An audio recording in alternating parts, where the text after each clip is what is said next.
On June 19th, 2019, everything was normal. The world was still 9 months away from shutting down. The K-pop industry was moving as it usually did, with its steady stream of summer comebacks. It was as normal as it could be. But on June 19th, 2019, Stray Kids gave us something not so normal. Side effects. Also, Red Velvet gave us Zimzalabim on the same day, so you can imagine the fever dream of a time I was having watching Side Effects and then immediately watching Zimzalabim at 5 a.m. on a Wednesday morning. Anyway, Side Effects was jarring to anyone hearing it for the first time. It was a ballsy comeback, because no one was putting out psytrance-inspired K-pop songs, nonetheless as their lead singles. The instrumental and mixing was in your face, the vocals were on the simpler end, and at times just straight up yelled at you. I mean, Chan and Jongin are literally screaming in the background of the song. It's not surprising that Side Effects is an extremely divisive song. You either love it, or you absolutely hate it.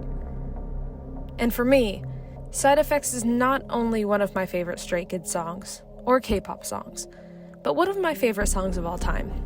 And I want to tell you why. I'd be lying if I said this wasn't made with a little spite driving me forward. Even now, 2 years later, I still see people bringing up Side Effects as the reason that Stray Kids doesn't make good music. And that reductive reasoning is a conversation for another day, but I want to talk about what makes Side Effects such a strong song in Stray Kids' catalog. What makes it not just noise music, but a song utilizing a genre's elements to convey a message. Of course, this is all how I interpret the song, but my main thesis statement for this whole thing is this. Side Effects is jarring because it's supposed to be. It's uncomfortable and a little visceral because it's supposed to be. This isn't a happy EDM song. It's a song about deep insecurity, about internal change, and the great unknown that can come from no longer feeling like you know yourself. It's about being changed by the world around you and the harsh realities that success doesn't equal happiness.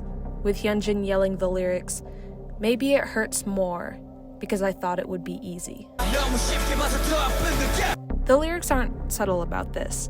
The opening line of the song asks, "I threw myself into this and trusted myself, just like everyone told me to, so why do I feel myself swaying? Why am I changing?" This happens only after the song takes its time with its intro. Soft piano chords pulling you in, but leaving you a little unsettled about what's to come. Then, a sudden ramping up of drums, catapulting you right into the song.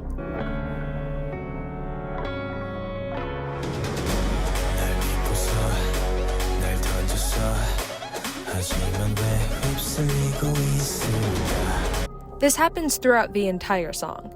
It ramps up, slows back down, and just when your brain is used to the calm, it yells, "My head hurts." A quiet moment of push and pull between Felix's external monologue versus Hyunjin's internal monologue, lulling you back into that false sense of security before being like, nope, actually, you still feel like you're losing your mind a little. And that's the structure of the song. The soft intro, then an anxious, driving pre-chorus that warns you that something isn't quite right, then a cry for help, and an unrelenting percussive chorus. Rinse and repeat.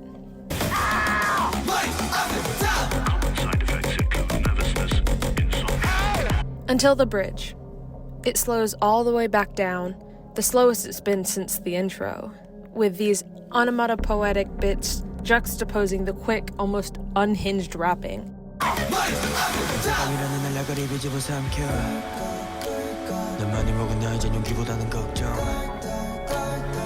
It's repetitive, like a nursery rhyme trying to calm you down, but it also sounds like the ticking of a clock, inducing a sense of time passing while tying back to the lyrics referring to change and how none of the bad ever really stops. And then, as expected, it starts ramping up again for the last chorus.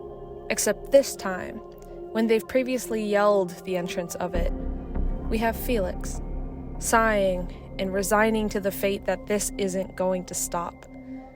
He gives us one more "my head hurts," and the ending chorus hits even harder than before. 머리 아프다. The use of sampling is interesting too. Through the choruses, you hear this disembodied voice listing out various side effects of medication, harkening back to the song's title, as well as providing a metaphor for the unexpected side effects of change in one's life. Sampling like this in lieu of a lyrical chorus feels rare, especially in the world of K-pop singles. Like I said, this is a ballsy comeback. It's also worth mentioning the choreography, where a lot of the movements are sometimes sharp and cutting, while other times they're smooth and flow into each other.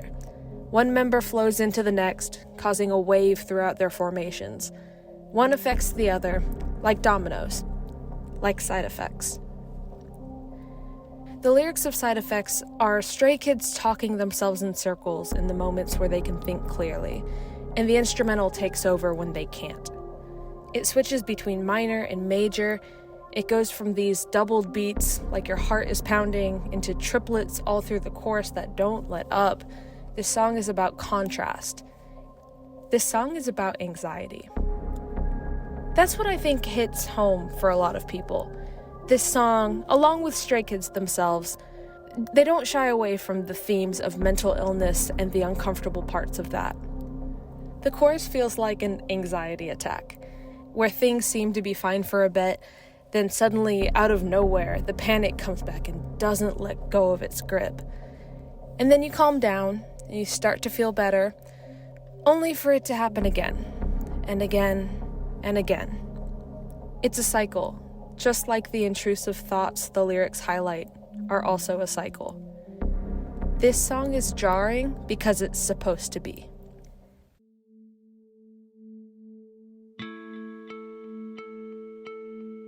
I spoke to my friend Johnny about this song because they have just as strong feelings about it as I do, and I think they wrap up my thoughts on how Side Effects fits into its series, the Clay series, perfectly. Miro is where they enter a period of change.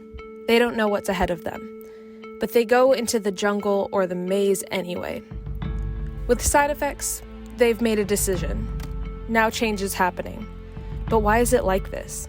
Why is everything happening this way? They can't understand. It hurts. They're anxious. And then finally, with Levanter, it's about discovering what they entered the maze for. Why they experienced that hardship for. They realized that they were looking in the wrong places. The key was inside of them all along. All they had to do was be themselves. The fact that they so openly experiment with themes of growing up, being lost, finding your way, grappling with a sense of self and identity, all of these are things we can relate to on such a fundamental human level. Side Effects, especially in the context of the surrounding singles in its series, is a song about growing pains.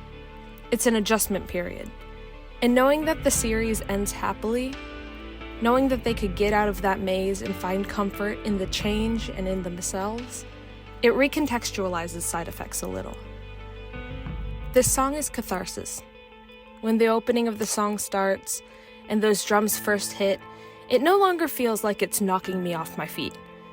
Now, when I hear those drums, it feels like me turning to my inner demons and challenging them. It feels like going into battle and knowing I'm going to come out of it alive.